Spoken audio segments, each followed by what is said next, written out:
Here we go. Ready? Yep.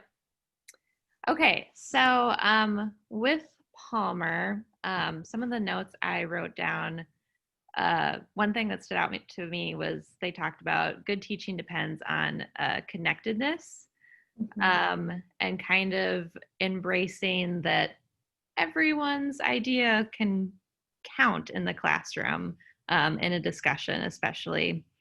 And I really liked when she talked about not every student is going to like you, and that's okay. And you kind of just have to get over that and find ways to deal with that. I really liked the story of how the two or the three girls in her one class she just couldn't stand, and it was kind of like, why did I spend so much energy talking like at them, yelling at them, trying to get them to like my class when it just wasn't, Yeah, it was never going to happen. Yeah. I like that story too. It's very human, relatable. Yep. Yeah, I had a student, when I taught down in Nicaragua, we were a pretty small population, so I would taught some groups like all 4 years of high school, and I had one student that I taught 9th through 12th grade, and his personality was just really challenging for everybody. He was kind of famous for it, and he was like very combative and confrontational, and when things didn't go his way, he really threw a fit.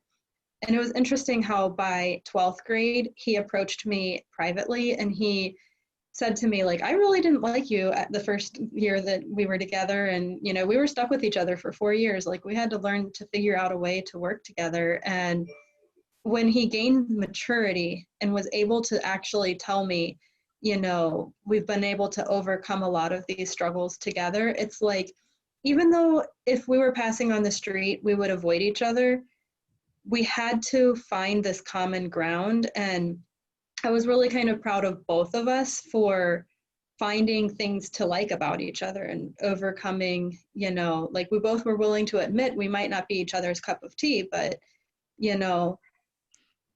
that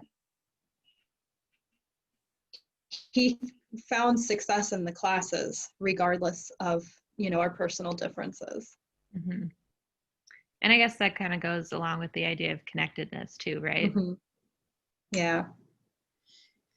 I never really thought about what if a student doesn't like me because, my background is, parallel. I was a homeschooling mom, so my student liked Your me. dog liked you. And she and I are very much alike. So Yeah. homeschooling was actually quite easy for both of us, and I've taught various other things, little seminars or this or that, but it's like the thought of what if a student doesn't like me? That really is, because I hate it when people don't like me. Yeah. So And as a teacher, you got to get over it, Yeah. That's what my They husband says. do He's a middle too. school teacher. So Yeah, in terms of connectedness, like I was teaching in an environment where their first language was Spanish, mine was English. I was teaching literature. They were Catholic, I'm not. They were Nicaraguan, I'm American. We pretty much had nothing in common. It was beyond just like our personalities were different. Like we culturally were as different as we possibly could be, and trying to figure out a way to accept the fact that I'm still going to be American, like I might learn Spanish, I might understand your customs, but I'm still going to approach it from my point of view, and you're still going to approach it from your customs, and, negotiating that. It's funny because when I moved back to the US and I moved to Minnesota when I grew up in Virginia, it really actually was a pretty similar situation because I didn't know Minnesota. Figuring out what Minnesota nice actually means and what it's saying is like two different things. And I work now at a rural school where I live in a more metropolitan area, and I'm still negotiating those cultural divides, Oh yeah. I've talked before about, regional differences, because I live in the Pacific Northwest, and I had a friend that actually went to be a dean of, liberal arts in Minnesota. And I asked him, when he came back for a visit, what is the difference? And do you guys want to hear the story? It's short, but I think it's somewhat relevant. Yeah. Oh yeah. I asked him, what's the regional difference that you have noticed? And he thought about it for a second, and he said, you know how around here, and he was referring to the Seattle area where we're from, if you're leading a meeting or just, a discussion and you have an idea, and how if, you offer the suggestion and nobody says anything, it's pretty much guaranteed it's assent. So I found out in Minnesota, it's not that, not that way at all. And I found out the Yep. hard way. So navigating, different places, not just internationally, but nationally, that's Yep. a trip. Yeah, for sure. Too bad we learned the hard way. Exactly. And you never know when you're like stepping in it, you know? The first year I was working at a school here in Minnesota, I noticed that all my coworkers were always mad at each other, and they were always coming to me and saying like so and so did this and I was really mad about it. And I'm thinking to myself, if so and so did that, like I wouldn't even care. And it was part of it was that they weren't going to tell the person to their face. And the other thing is that I was thinking to myself, like, how often am I pissing people off and they never tell me? Like, it could be happening all day long, and I have no idea because, like, Yeah. it's so subtle, Yeah. and they'll never tell you. I've lived in Minnesota my whole life, and that's very common. Yeah. I visited a friend in Kentucky, and I was completely appalled and aghast because there everybody talks at the same time. I mean, full conversations, 3 or 4 people at once, and they don't stop. Because where I'm from, it's like if you accidentally step on, you stop or you say, excuse me, or you Yeah. wait for somebody else to finish, but not there. It was weird. It was very instructional. Mm-hmm. So, one of my questions that I wrote down, I think this was mentioned early on in Palmer. She talked about how teachers can sometimes maybe have this expectation of being like kind of also a therapist for their students. And I was just wondering what your guys' thoughts on that were.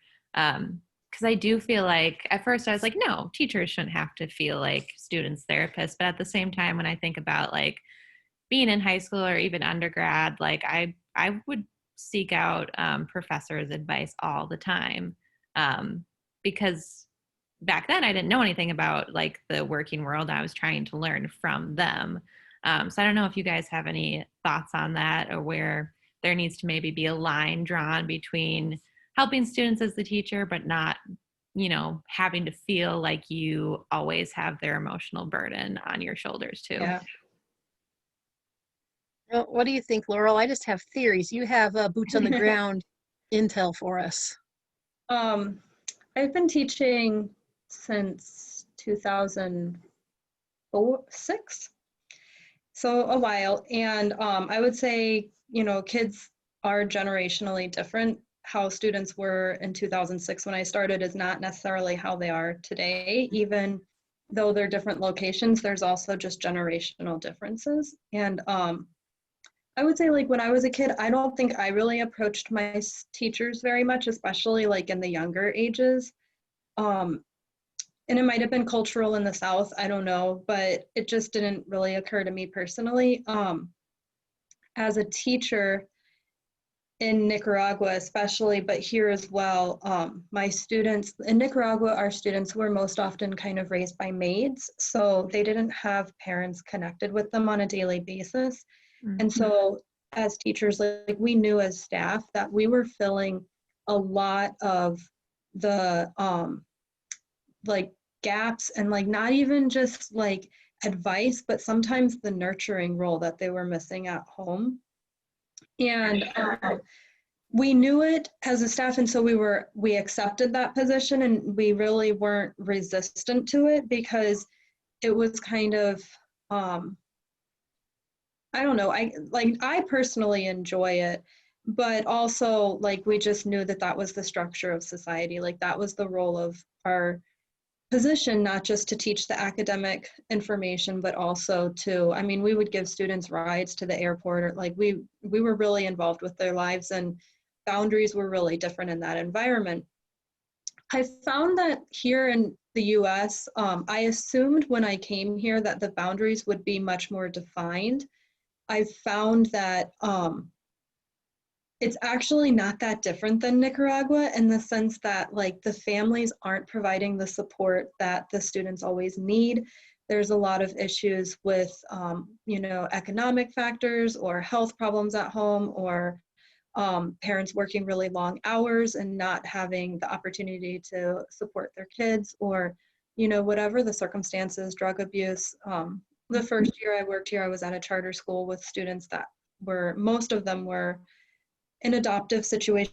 They'd been adopted out like 10 or 15 times. Most of them came in, we were communicating with their parole officer instead of the parent. And so that was a really, really extreme situation. But now I'm at a small rural school, and I find that the parents, they do have oftentimes supportive environments, but then the kids come to the teachers and they look for the relationships and the friendship and somebody that they can talk to. And they're looking for other things, and they're still looking for those relationships with their teachers. And the boundaries in a rural situation, like because there's such a small population, oftentimes like teachers are related to the kids, or they have family, or there's connections, and so the boundaries aren't as well defined in that environment, so they're a little more lax.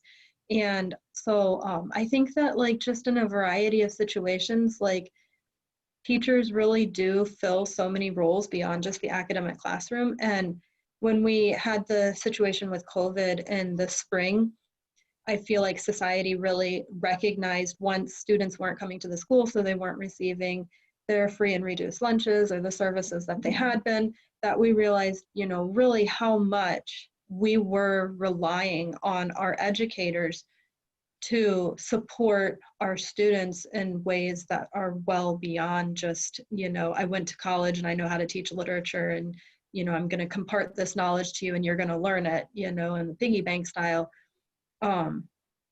You know, when we make those connections with the students and discussions, we're also building those relationships, and there does develop kind of a dependent relationship. Yeah, I've definitely seen that observing, you know, my husband's relationship with his students over the years in the middle school, you know, because there's so many kids that have really bad home lives. Yes. And some of them are just hostile and act up in class, but others of them will, you know, share their hearts. And, you know, for him, it's always do I kick it up the line to the school counselor, or am I just listening?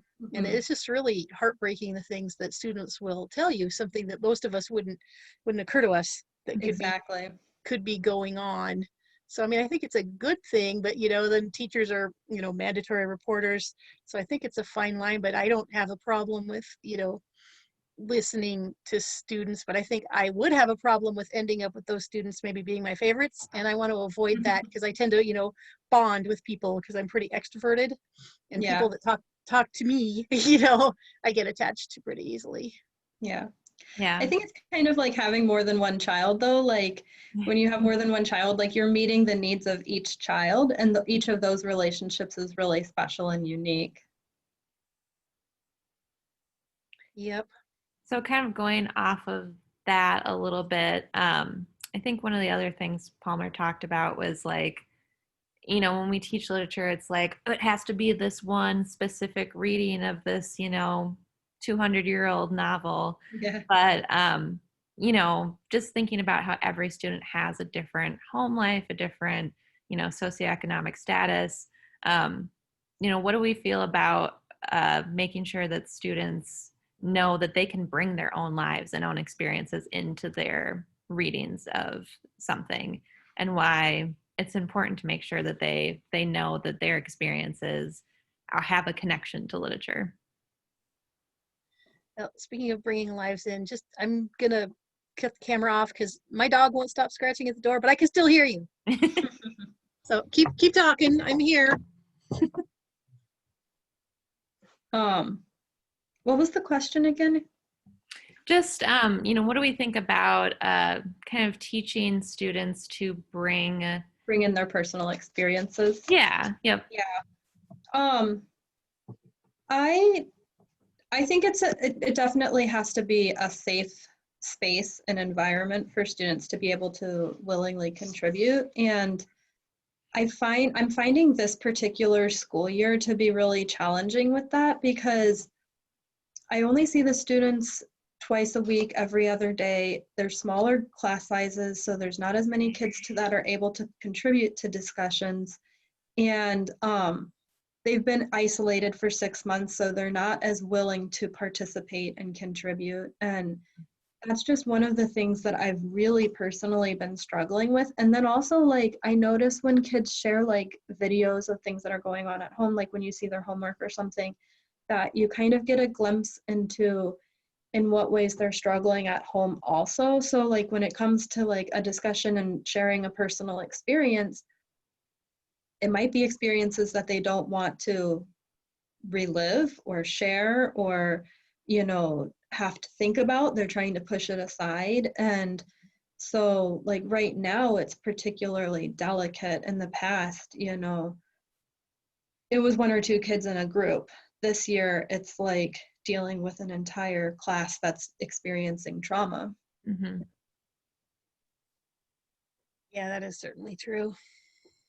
Does it feel like literature then is more of an escape for students this time around? I'm not sure. I forget where it was that I was talking to somebody, if it was one of the grad classes or a student, but other people have shared that they found it really hard to read during these times because it's hard to concentrate, it's hard to focus. Yeah. And I shared, I think it was a discussion board for one of these classes, that when I left Nicaragua in 2018 because a war broke out, I wasn't able to read for about a year, and really anything at all. And it was for a variety of reasons. Part of it was concentration and focus and life just happening too fast to be able to process. But also, like at that time for me, it was conflict, and like my country was in conflict. I lost my home, I lost everything, and I couldn't face like reading about another conflict. And then the fact that that conflict would be resolved when like here I am in 2020, 2 years later, and things are far from resolved. It was hard for me to face the fact that a plot would have a resolution. So, I mean, I don't know how our students feel about it, but I'm not sure if it's always, in some cases, it can be an escape from reality. And in some cases, it's probably really challenging. Right. Just because I know we've talked about in this class before, like, I mean, literature deals with really heavy subjects. Unless Mhm. you're reading like a romance novel or something, you're not like it makes you think, right? Yep. You have to kind of be in a certain place and space to be able to explore that in a healthy way, Yep. you know, without it contributing to your anxiety and your stress and your challenges, you know. Sure.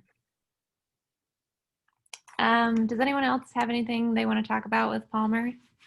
I when I was reading it, I liked the quotation. I highlighted, good texts are fundamentally sound and also have unexplained gaps.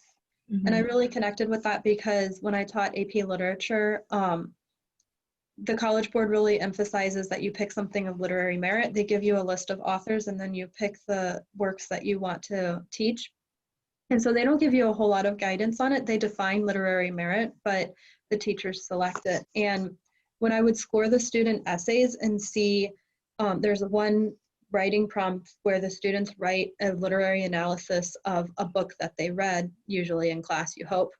Sometimes not always. And if it's not analyzed in the level of depth they would have in class. Yep. And so, like, I always told my kids, like, don't choose Dr. Seuss, you know? But so it was interesting scoring the essays because I could tell sometimes that not just the students, but sometimes the teachers didn't choose like the right book by the right author, you know, like Toni Morrison's an amazing author. Beloved is a Pulitzer Prize winning book. You can pretty much adapt it to any prompt that you would see from the AP Lit test.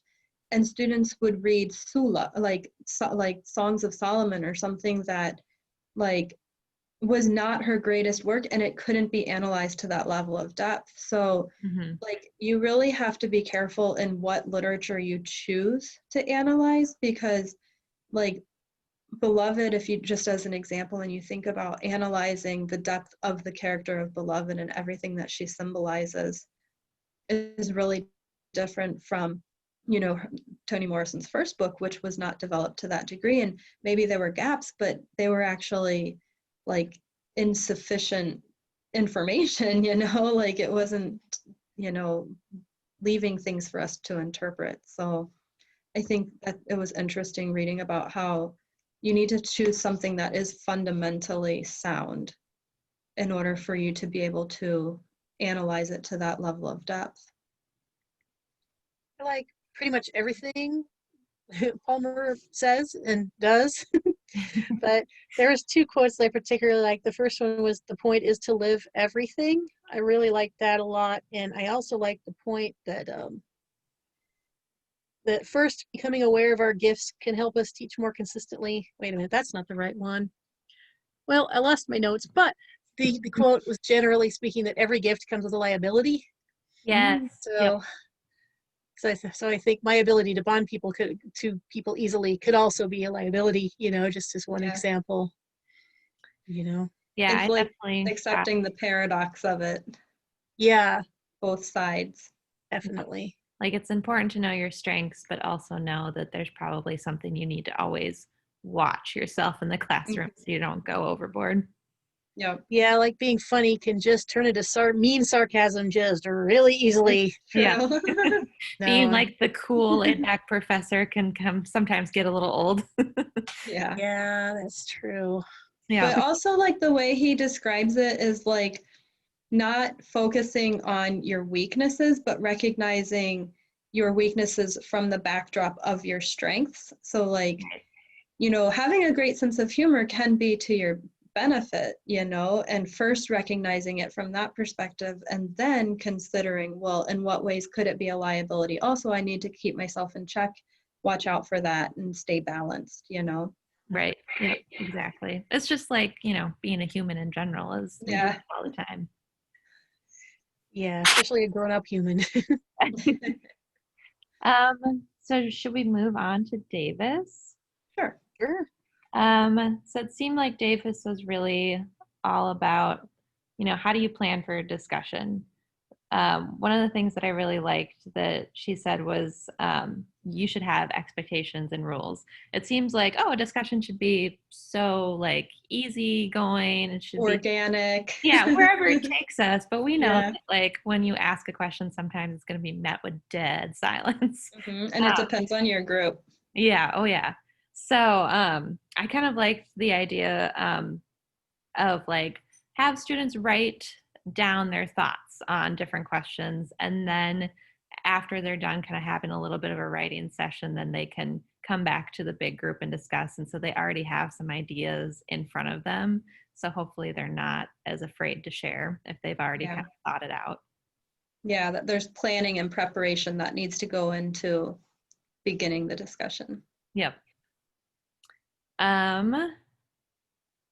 So along those lines, whenever I would do evaluations of my AP Lit class, the students would always say that the discussions were their favorite part. And I think that part of it's just like the students really appreciate the opportunity, especially at the age of like 11th, 12th grade, when they're first like really coming into their own as not only recognizing they're going to be an adult soon, but like that an adult actually is going to listen to them and they have something that's important to say.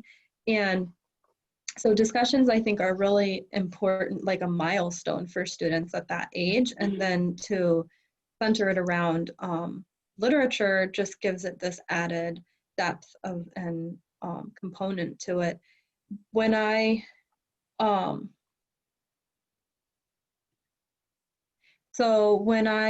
taught Lit, the way that I would do it is Davis said for the teacher to develop 4 to 6 questions before the students come to the discussion. And what I would do is I would have the students develop the questions based on their reactions to the reading. And I would always tell them 10 because I knew like realistically they wouldn't have the opportunity to ask all 10, but they could, when we're sitting there, they could have more prompts than what we were able to discuss so that they could select at the moment which ones they thought were the most relevant or the most important or worked within that conversation. And it's like the kids also benefited from feeling over prepared. so that they knew that they would have this material to be able to draw on and contribute to, rather than like themselves. Because like as the teacher, from our point of view, we don't like it when there's crickets in the room and nobody's contributing, but the kids are kind of uncomfortable with it too, you know. So I think that for them, like, they feel much more confident and willing to participate when they feel really prepared. I do too. Yeah. Don't we all? Yep. No, I like that idea a lot. I really like the Gross Davis. I mean, so much so that I ordered the book.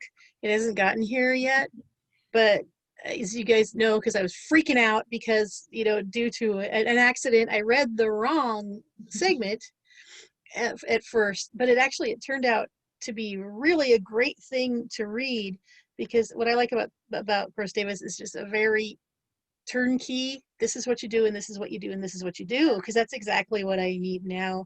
My It gives accidental you a reading, lot of tools.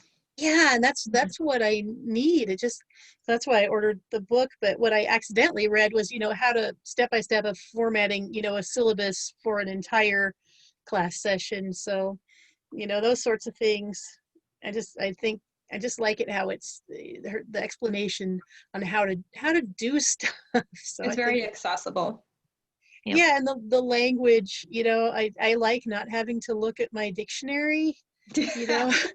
Every third line, some of our readings can be a bit ponderous and chewy, Yeah. you Oh, know, yeah. but I like it. That's what I like about Palmer as well as Davis, is like I understand what they're saying, Yeah. you know, without hurting my brain overly.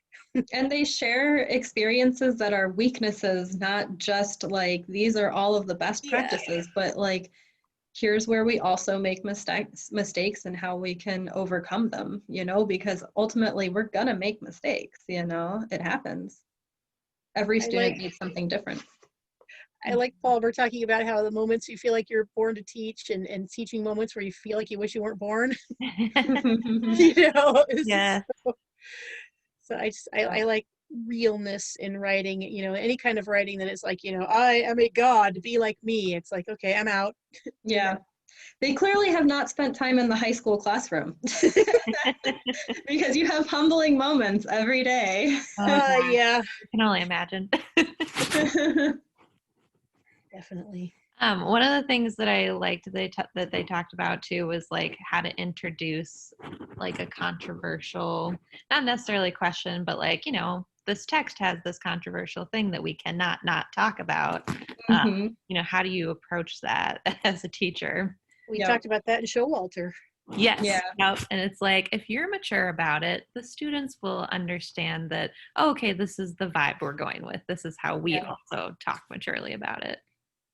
That's true. If we're embarrassed, they're gonna be embarrassed, you know, I think. Yep. Yep. Some things are harder to talk about than others, but just avoiding them, that draws more attention, you know. Exactly. Right. Talking about things matter of factly. That's what I Yeah. tried to do with you know, raising my daughter, you know. I would Yeah. try not to avoid embarrassing stuff, just say it in a calm point of, you know, tone of voice, just, you know. Yep. Yep. I went to a small Catholic high school. I was gonna And, say I taught at a small Catholic school, and yeah. that And I remember definitely comes up. I remember in a couple literature classes, we would like specifically not read certain parts of books that were maybe, you know, a little sexual or something. And Yep. I'd be like, hello, we know exactly why you're skipping over it. Exactly. So you're gonna go home and read that. Right. Like, I'm going to go Yeah, home and read exactly. this. Yeah. With no explanation and draw your own conclusions. Yeah. Right. Like, I could have benefited from a discussion Right? about this. Yeah, when I taught at a small Catholic school in Nicaragua, Catholicism in Latin America is really different than the US also. Mhm. It's a little like culturally they're not so concerned about sex, and they also like they're not particularly I guess modest isn't the word, but they're not like there's not that much of a taboo regarding that aspect of it. Right. But they are very, very strict about like when I taught Dracula, that it was, you know, witchcraft and vampires, and like Harry Potter would be like against. So especially I got a lot of kickback on Dracula, and I had to, like, when I got the kickback, I thought to myself, well, clearly you haven't read the book, because it is from the point of view of a Christian overcoming vampires through Christianity. So it actually reinforces your message rather Right. than just assuming, like the cross was used to overcome the vampires in the original Dracula. They're just basing it on modern culture. And I had to overcome a lot of those like barriers and stereotypes, because they would just see something and say automatically, like, this is, not only does it go against my beliefs, but I'm not willing to confront it, and you're not allowed to discuss it either.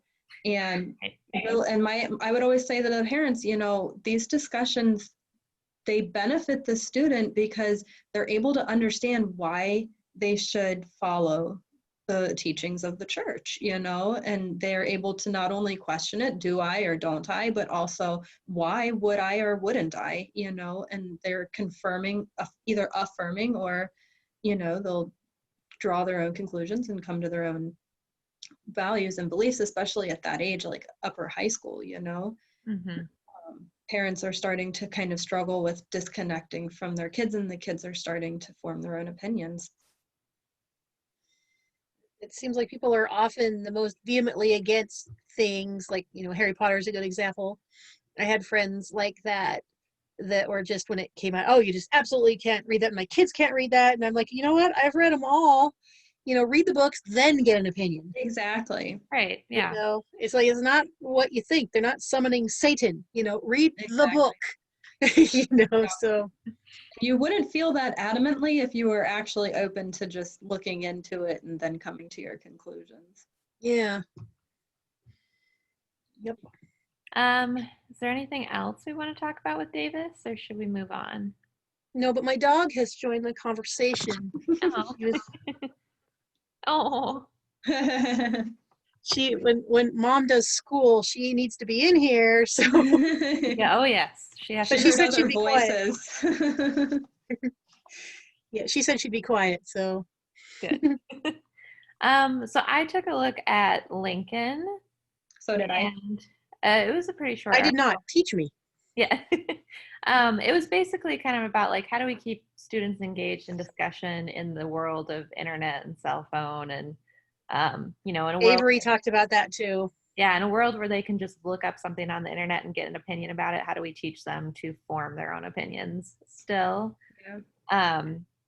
And one of the questions I had with it, they talked a little bit about like, oh, what happens when a student's interpretation like goes terribly wrong?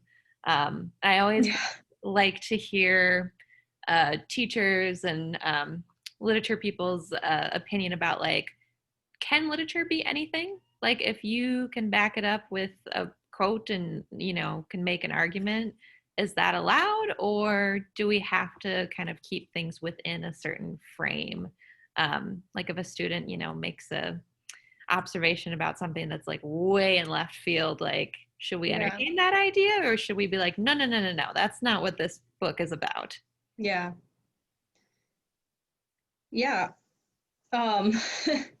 And I think it depends on the level of the students also. Like if you're teaching a college level literature class, generally the interpretation is not going to be in such left field as maybe like a fourth grader that's reading, a challenging text for them. So Right. It depends on the age and the developmental age and the group that you're working with. I teach ninth grade right now along with upperclassmen, and with my ninth graders, I mean, he says don't ever tell a student that they're wrong, and Yeah. like I don't know if that's possible, honestly, but I think that the way that you tell them that it's wrong can be in a way that is not discouraging, but it leads them to the right answer without coming right out and saying you totally missed it, like you had no idea why Right. What's his name in To Kill a Mockingbird was on trial, like I had a group one year that didn't understand why he was on trial at all in To Kill a Mockingbird. Oh. And part of it was that they don't understand racism in Southern Alabama, but Right. also like sometimes they just didn't pick out the right details from the text. So like, how can you highlight that for them so that they don't miss, like they don't have such a huge gap that they aren't able to accurately understand the text, So I Wright think talked about that in close degree. reading. So close reading, I think, help with that. Mm-hmm. Yeah. Well, and just the idea that like, okay, you're getting close. Like, let's take what you said and kind of like trying to ask, a couple Yeah. questions to get Oh, them that's a nice way to do it. pointed in the right direction, hopefully. Yeah. One thing I noticed, and it happened to me today, even with a ninth grader, is oftentimes like the things that they missed and misunderstood, they'll fill in those gaps, not necessarily through me telling them, but through the discussion. They'll hear one of their classmates say something. Like today, we were talking about a short story from Jahampa Lahiri, and the child didn't, it was second person point of view. That's challenging for any of us. The narrator was speaking to one of the other characters using you. So they were struggling with who's speaking and who are they speaking to. And they really didn't understand it until they heard in class when we were discussing the characters. And then they were like, oh, Everything. okay. The light bulb went off. Yep. So I think that's one of the hidden benefits of the discussion is that they're able to learn from each other, not just the teacher. Yep. It kind of goes back to the idea of connectedness, right? Mm-hmm. One of the parts from Lincoln that I really liked was when he said, the benefit of discussion is that students are able to develop defensible interpretive positions on their reading, build the discursive community of sharing meaning, and establish a common language in literature. And I think the building of developing a defensible interpretation is important because it's not just like I read the text and I saw it this way and this was my interpretation, but also like having to defend why you saw it that way. Because like when we were discussing today point of view and the child was struggling with it, one of the students had to explain, well, I saw it this way because the evidence from the text. And then the other student was like, oh, I had understood it this way, but now I realize I was wrong and you're right, and you convinced me because you used evidence from the text to explain it. So I think that the discussion is a good way for the kids to like not only test out their beliefs and interpretations, but also hear others and consider other interpretations and opinions and realize that the way that they understood it might be different from the way other people stood. And sometimes they're both right. Mm-hmm. Yeah. I think discussion too can help students like start to understand like maybe they have a different opinion than me and that's okay. Like, oh, okay, I see their point of view. I think this other thing, but that's, we're allowed to have different opinions about it. I don't think we are allowed to have different opinions anymore. I know, it's crazy. It really is. But it does bring back that binary logic and how, in Western culture, we already have a tendency to lean towards a polarized view of things, that it's right or it's wrong, it's black or it's white. Yep. And the other day I was talking to a group of students in my speech class, and I just made the comment, like, I think the situation's gray. I think it's somewhere in the middle. And the kids, like, by associating it with a color, like, I don't know if they'd never heard that before, but they really picked up on that, like, oh, the situation can be gray. Like, it can be part of both paradoxes. It's not just right or wrong, Right. And like I was listening to the news on the way home tonight, and they were talking about how when they passed the stimulus package 6 months ago, it was 97-0. Everybody supported it, and now we can't pass anything.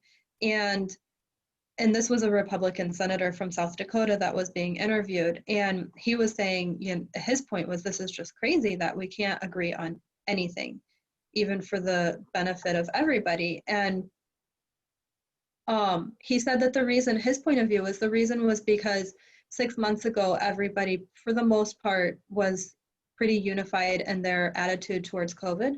But now, 6 months later, we all have such different opinions about how bad is the disease? Who actually gets it? Well, who are the people that are most vulnerable? Well, what medications work and like we've all formed so many opinions that now when we sit in like when our legislation sits in a room, they struggle with coming to any sort of a consensus because they've had enough time to form these opinions. And initially, they all agreed it was dangerous, you know.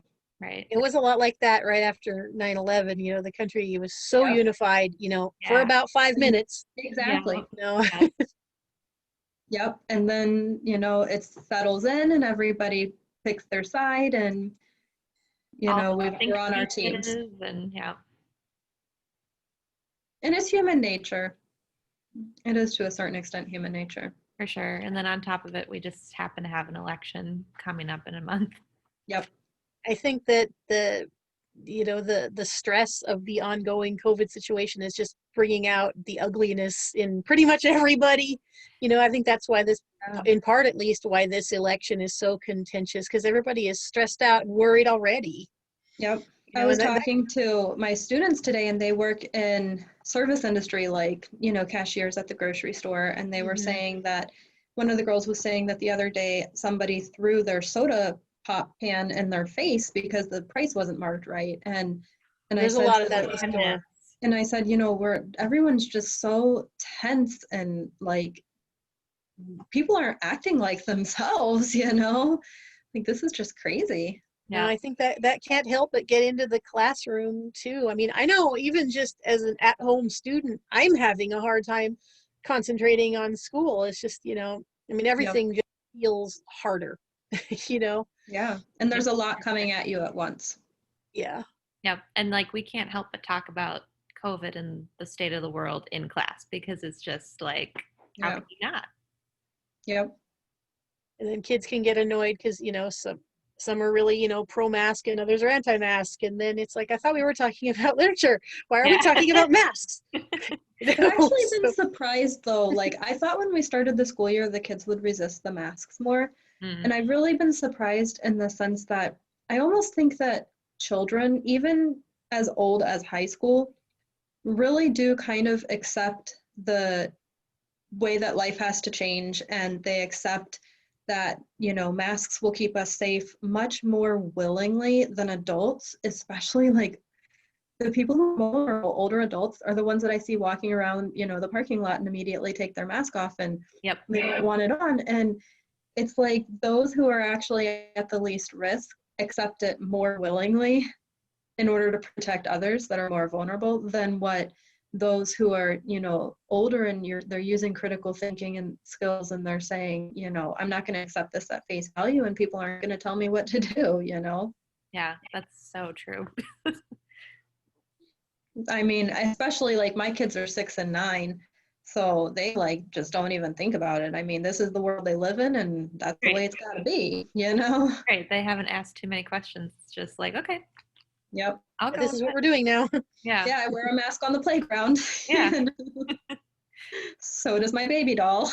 Yeah. So Sandra, did you say that you read Avery and it was similar? Yes, I did. I can't remember what we were talking about that made it similar. What was the original Lincoln comment? It was about how information's always at our fingertips and how can we encourage students to dig deep. Oh, yes. I really recommend if you guys get some time to read the Avery. I know we all have abundant free time. It was really good. I like the title, You Don't Know Jack. I thought that was hilarious, but it was about how Jack was this computer obsessed kid, really all in his own world. He's got his tech in his face when he doesn't want to be bothered with school. And it was just, very disconnected from his real life. And there's just a lot of things that Avery talks about on how to get kids out of their tech bubble and into the classroom. And Avery has a lot of exercises, like how he deals with Shakespeare, and there's vocal exercises and physical exercises where they'll stomp out the rhythm of the meter of the words. And there's just a whole lot of really turnkey cool things on how to get people engaged who tend to just be really inward, because a lot of the students that are super quiet and, just truculent in class and don't want to be bothered. They have these vibrant online lives. Yeah. So Avery has some really good stuff on how to pull that out of them and get them, to key into what's going on right in front of them without their little machine. So I like that a lot. I think that's particularly relevant right now because we're requiring everything to be online. And even when the kids come into the classroom, they can't get up and walk around. They have to be 6 feet apart. The kids are actually complaining a lot that they're having to sit more hours, and they're like, I'm having back problems. Some of them have complained about back problems. Yeah. And that, like, I'm noticing that the information that I'm giving out to my students, they're not taking the time to really look at it closely. And oftentimes the questions that they have, I know I answered, but they're struggling with sifting through the information. And sometimes, honestly, I don't think that they are even trying to, I feel that way about my husband all the time.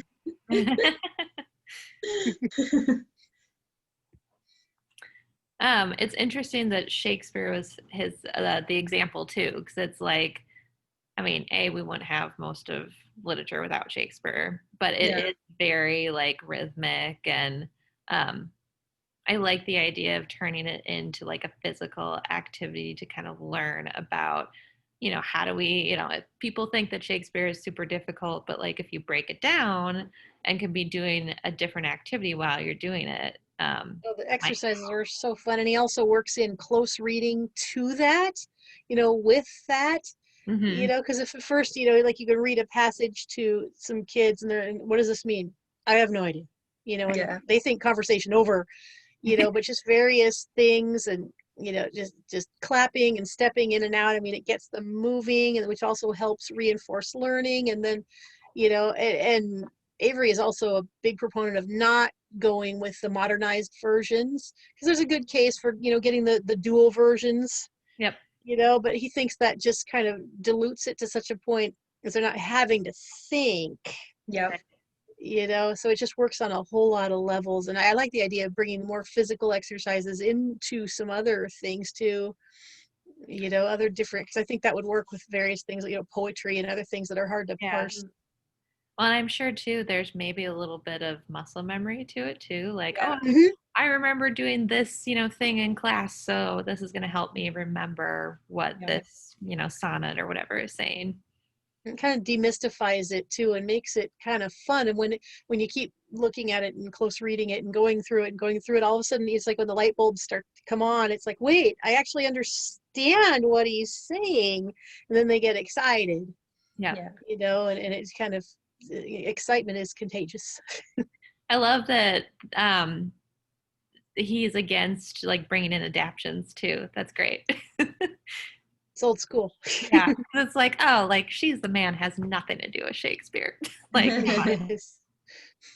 my daughter's in first grade and she's doing exclusively distance learning, and her teacher said, make sure that when she turns in her work that she's not typing it out, because she's so young that she doesn't know how to write yet. So if we were to, say, oh, well, she can just do everything on the iPad, or she actually could like end up not knowing how to write, like having that skill, like my parents' generation and mine as well to a certain extent, we wrote in cursive, well, mine too, definitely, absolutely. Yeah, and I worked with a teacher that was in her 70s, and she wrote on the board everything in cursive, and the students couldn't read it at all, like totally illiterate in reading cursive. Yeah. And when I was teaching many years ago, the SAT students had to write this like statement saying the honor statement saying I'm not going to cheat, and they had to write it in cursive. And when we would proctor the exam, the students would always be like, Miss, how do I write in cursive? I don't know how to write this statement in cursive. And so I noticed like a couple years later, they took it off. Now you can just write it in print. Sure. So like there are some of these skills that like, yes, it is nice that we have access to information on the computer, but like what skills are we kind of giving up in the process of adapting to the new ones? And obviously we need to be willing to adapt because, you know, we can't just be opposing change, but at the same time, like I want my first grader to know how to write and not to be like, I need to make my grocery list when she's in her 30s and be like, well, where's my phone? I can't do it without my phone, you know? Yeah. I taught my daughter cursive when we did homeschool, you know, Yeah. even though she did a lot of work on the computer too, you know, Yeah. but yeah, I definitely covered that skill. My husband, you know, like I mentioned, he's a middle school teacher. He said he's a PE teacher. He has to, you know, and a lot of kids can't tell time. That's not a digital clock. Yep. So he tries, you know, he teaches them many, many more things than, you know, ball handling skills. You Yeah. know, so many things can just slip by if we're not too careful. It's You know, if we're not careful, true. that's not good. We Right. shouldn't lose all True. that stuff. Right. It's like very basic skills that even if you're not always looking at a digital clock, like you should still know Yeah. that. Because there's not always a digital clock, you know. Right. And right now we're like in a situation of survival. So we're kind of like teachers are kind of thinking like, what are the things that kids have to know, you know? And then Yeah. what are the things that I can set aside and maybe next year we'll come back to it. But then the thing is that we're really making permanent decisions because we're not going to get back to it. And if we realize we didn't have to know it, then we're going to struggle with trying to convince people, you know, you really should know how to write in cursive and you should be able to add without a calculator and, you know, like Yeah. basic skills, you know? Right. Like even though we've developed the technology to do all this stuff, like it's still important to understand how we got there. Yeah. I was in radio for a lot of years, and that was a big thing because at the end of my radio career is when computers were taking over. Yep. You know, but there was still a lot of us that still knew how to do things on, you know, reel to reel or something because, but the younger ones, when the equipment would break down, they couldn't run things Yep. because they didn't know how it, you know, how it was done. You know, before with the Yep. old timey equipment, even if it wasn't old, they couldn't do it. If it wasn't just click, click, click, they couldn't handle it. Yeah. I worked at a radio when I was in high school and um, I think part of it also is that the industry of radio really values the way things were done earlier. I think that it's like a sector that really values, I think we were still using like 8 tracks in 2000, you know, and that was, it's not because like we didn't have the money to be able to update, but because like we saw the value of that. And like you say, if the transmitter went down, I was taught like I have to be able to know how to get the transmitter back up and running because you can't be off air. And I think that it's an industry that does value like the mechanics of, you know, putting on the show. Yeah. Sure. I also come from the journalism world. I didn't work in radio, but it's like radio is, I mean, people still advertise on radio because they know it's like people listen to it in their car all the time. I do. Yeah. Yep. So it's like a Kind really, of sad. really The easy. industry has changed a lot. Yeah. Yeah. There's so much pre-recorded stuff now. In my era, you know, there was full time around the clock. Yep. And now you have maybe 2 or 3 full timers, and they just record tracks for the weekends. It's Yeah. Really? I pretty didn't know rare that. to get a live body in a studio now. It's kind of sad. Yeah.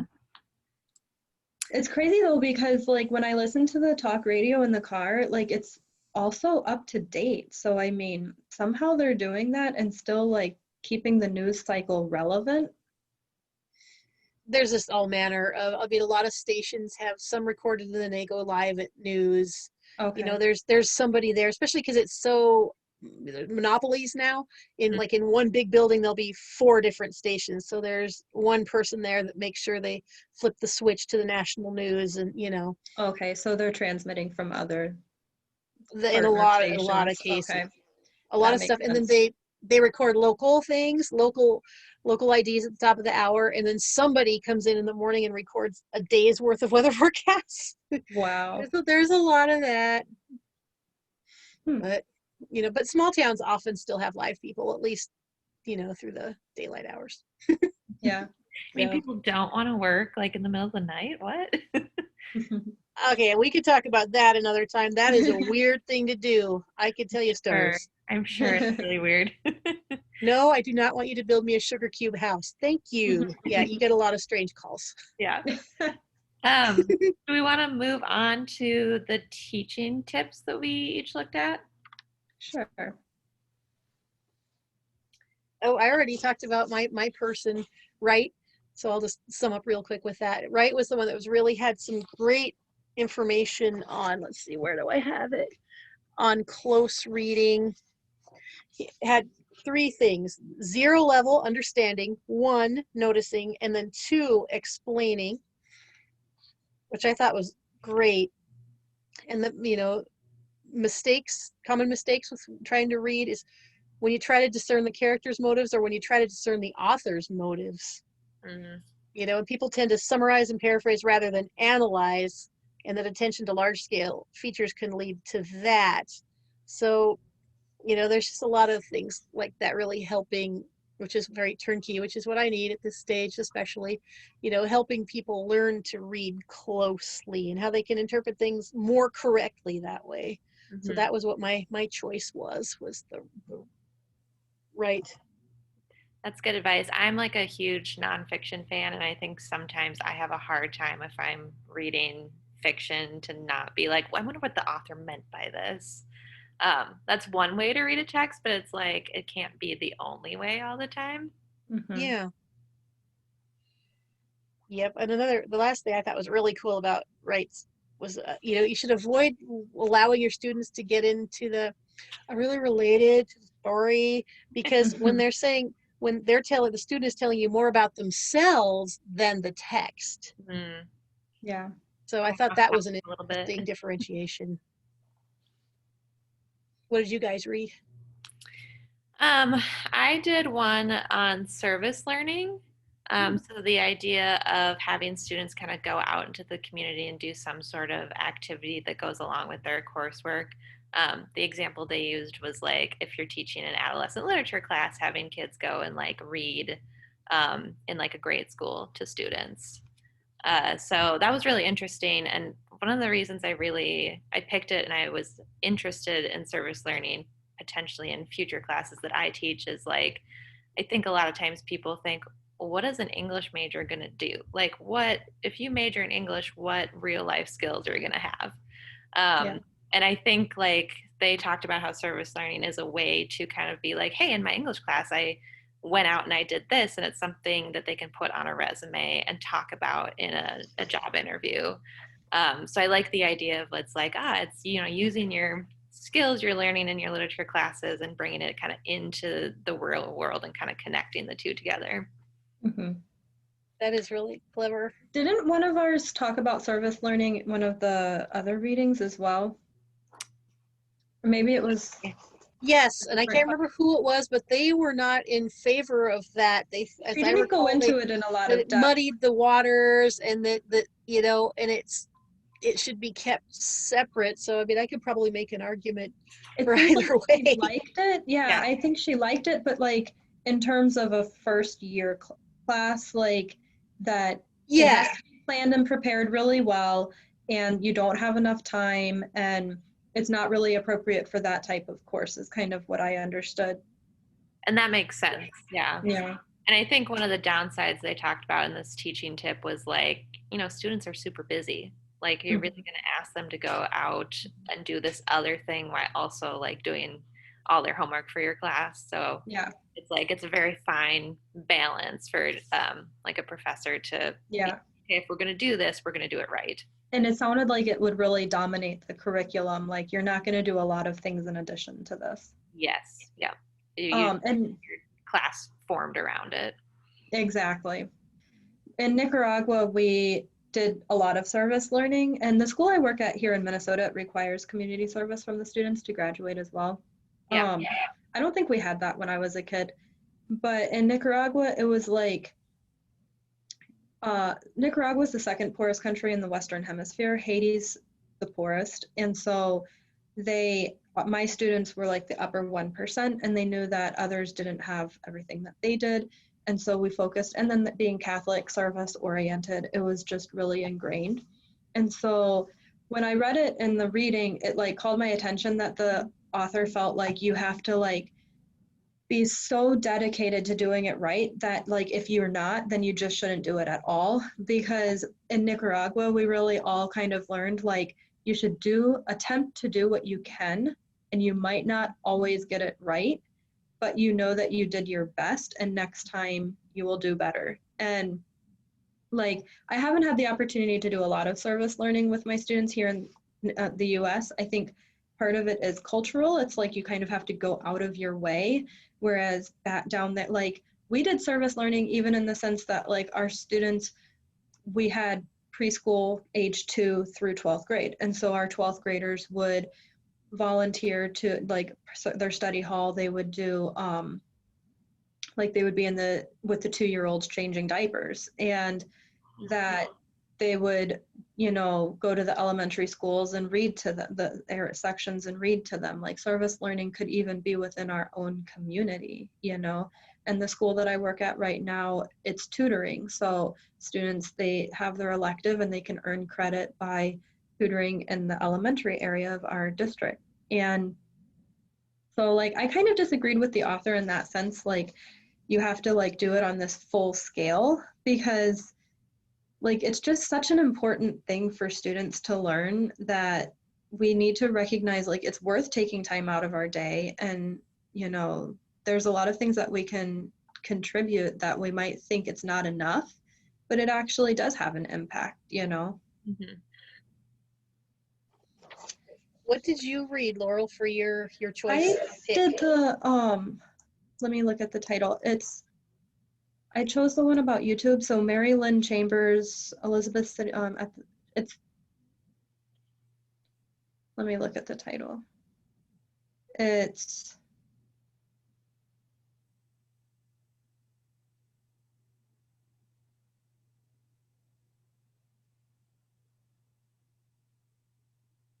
I don't see it, but I'm on the page. It's about YouTube. So it's how to use YouTube in order to enhance teaching. Here it is. World Literature YouTube Enhanced. And so it was very specific, like how to do a project where you can use YouTube to enhance the story that you're reading. And the reason I chose it is because now I'm like having to I'm a YouTube star. Like I have to post everything on YouTube. I have my own channel, and I'm now getting emails about, this is how your channel's doing, and kind of a new lifestyle, and figuring out like how I can make the things that I produce more meaningful for my students without like shoveling the information out and not giving them the opportunity to think about it themselves. So I've really been struggling with that in the first 4 or 5 weeks of school this year, because I'm seeing that like if my students want to rely on me giving them the information because that's easier. Mhm. And I'm seeing them grow more and more passive because the way that our schedule is that they're only in school Monday and Wednesday, and then Tuesday, Thursday, Friday, they have to rely on getting the information electronically. We don't have the opportunity to interact with each other. And it's really unfortunate because D2L is really great at discussions, and college universities have access to those materials. And I'm teaching communications through D2L because it's a concurrent enrollment class with MSU. And it's going really great. And it was kind of weird today because the kids were in class and they were doing the discussion board on D2L. And so they were all sitting with their headphones on, watching each other's speeches, and they were responding to each other and giving feedback. But then in the actual classroom, I was like nobody's here, like they're all silent and quiet, and they're not, I don't, it's all virtual, and finding that balance of how can we make the class time opportunities for us to engage with one another and include the kids that are at home at the moment, and be prepared when we go home to be able to work independently. Mhm. Do you feel like students react well to your YouTube content? um I think that I don't know how many of them even open it when they're at home. Yeah. And then when I use it in class, it's cutting off the opportunity to interact. So I'm like, in my mind, at the end of every day, I'm thinking to myself, okay, was that like, I want to show it in class because I want to show them that it's valuable, so it's worthwhile looking at it at home. Sure. But then I'm like, is this really how I want to use the time that we have together? You know, and I don't know. I haven't mastered it yet by Yeah. any means. Yeah, I feel like that would be hard, like just even recording a lecture, like trying to just make it not boring and not too long so that I mean, how do you get them to even want to watch it? Yeah, and ultimately you're just talking to a screen. Like there's no interaction in this. The assignments can be interactive, but like I say, you know, college classes have D2L and discussion boards. Google Classroom does not. And I've tried to recreate it in the comments, but it's not interactive. They put their comment and they never look at it again and they don't read their classmates. So, you know, in high school, we don't have access to the technology and materials to be able to really make engaging discussions. Right. And I think that's why distance learning has been so hard these last 6 months. It's like it's not, you just miss that certain connection. Yep. At my school, our concurrent enrollment literature teacher is really struggling with it. One, because she actually has COVID and so she's at home. And the other is because she doesn't get access to MSU's materials until the second semester because it's a semester class instead of a full year class. Mm. So the first semester now, she's still teaching literature, you know, but she doesn't have access to the EBSCO or the resources or the D2L or anything like that. Whereas my public speaking class is just, the students are there just for one semester and we have all of the materials available. And it's interesting how when I talk to her and we plan things together and figure out, well, how are you doing this? And it's like, it really is a hindrance to her to not have access to those tools. Yeah, for sure. Well, is there anything else we want to add about any of the readings? Well, what if we close with who was our favorite? What was our favorite reading this round? Laurel, what was your favorite? I kind of thought of them like as a composition of a whole. Like one of them offered this piece of the pie, this one offered this piece, and like together they made a more complete understanding of how to get students to engage in classroom discussions. So I really kind of appreciated hearing different points of view. I liked that Davis offered really practical ideas for the classroom. And I liked when Palmer gave more like concrete examples of when it was a bust and when it was a success. You know, I would pretty much have to agree with that. I think it was a tie for me for Davis and Palmer. But if I had to just pick one, if pressed, it would be the Davis because it's a how-to manual, which is very especially valuable for me. No. Yeah, How about you, Stephanie? Yep, I like the Davis, I think, just because I'm not a teacher right now either. So any sort of concrete like tip I can find it is really, really helpful for me. I mean, just like discussing with classmates is really helpful. Be like, oh, okay, that's how I could run a classroom someday. Yeah. So I really like those just concrete, really easy tips. Like, oh yeah. And when I think about it too, like I've taken a million English classes at this point in my life. So it's like, oh yeah, I had a professor that did that. Well, I didn't realize that they were like using this method on me. Yeah. On me. Yeah. It's good to like make those connections. Yeah. Yep. Yeah, okay. Okay. Well, thank you guys. Yeah. Let me